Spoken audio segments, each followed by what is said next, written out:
Alright, so set number 2 it is in this opening match of Group G. The NightEagles2 under the gun here because RHB48 taking the opening set moments ago on Runeberg. So now we're moving on to Ensk. Let's see what happens. Not that much change in terms of tank selection. Yeah, definitely. The NightEagles also opting for another kind of heavy setup where they opted for 5 heavy tanks. And the opposing team, the RHB side, actually changing out their medium T69 for the AMX13. Yeah, still Captain Tokiyomi going for the AMX13 Tier Light, but yeah, for that extra mobility, and there he is cruising alongside the map, going for that forest to the east. So yeah, the NightEagles2 here spreading out. Yep, the NightEagles kind of going for a more defensive setup right now. They're actually going to go for that kind of the urban area. Well, I mean, definitely, yeah. They're just all their heavy tanks are committed to the city area to the west. One actually taking cover behind the wagons and that railroad, and obviously the scouts going to the woods. So now we're gonna have to see what RHB48 has to offer in terms of counter. They got 3 heavy tanks like in the city area, so they're outgunned for the moment, but they're keeping their options open out there. Yep. Lots of, well, I mean, definitely Captain Tokiyomi, like, who can be seen like cruising around that foresty area to the east with his AMX13. So they're trying to have a peek on perhaps flank from the east on the more open area. Yeah, definitely. It's very risky to do that. I mean, obviously Ensk is one of those maps, definitely the urban one, where basically the city push is what we usually see, lots of camping.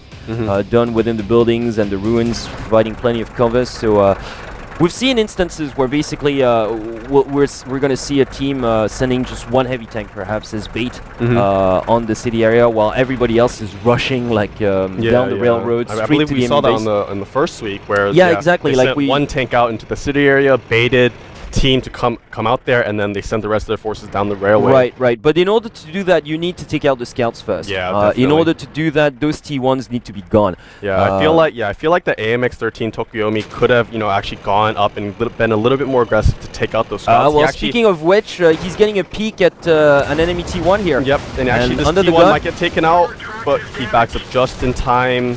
Actually, Tokiyomi's lining up and gets the shot out. Brilliant shot. So that's 1 T1 down once again from the NightEagles. Deja vu. Yeah.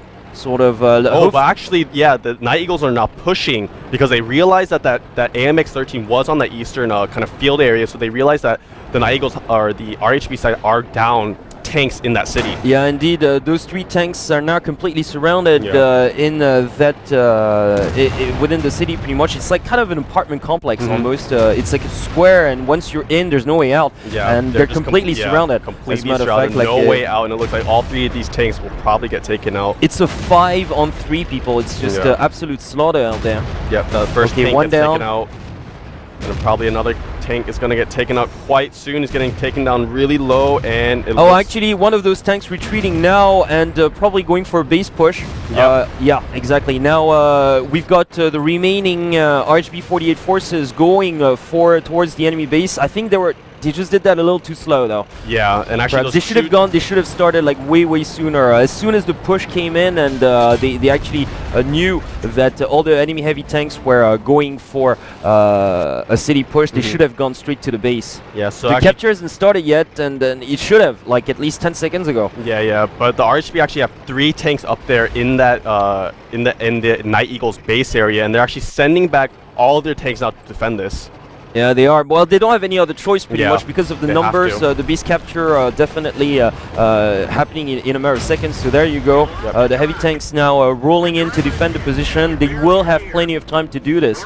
Yeah, so that T1. It's definitely not like looking good for right now for RHB48. It was a gutsy move, but now they're completely under the gun here. Yeah, they should have moved out there a little bit earlier. I still don't know if they could have actually capped this base, but I mean, they probably would have had a better chance, had they moved in earlier, because once again, the starting positions, strangely enough for this map, do not offer any type of cover whatsoever. Yeah, so this tier 8 tank ramming that T1. Nothing that T1 can do. I mean, oh, and look at that Tokoyomi, who actually came back with AMX13 Oh, yeah, with extra mobility here, just circling around the bigger tank, giving him a hard time actually. yeah, definitely. Oh, but that tank slightly blocks him. His falling comrade giving him a little bit. That T1's trying to block that tier 8 tank. But he's being outflanked here. Just all the heavy troops are coming in right now. It's just not going to be enough. Yeah, but not enough firepower to win this match. It looks like these last 2 tanks are remaining, but nothing. Yeah, but they're that the facing RHB like side 3 can heavy do. tanks. This is just not going to be enough. Yeah. And that last T1 blown to bits.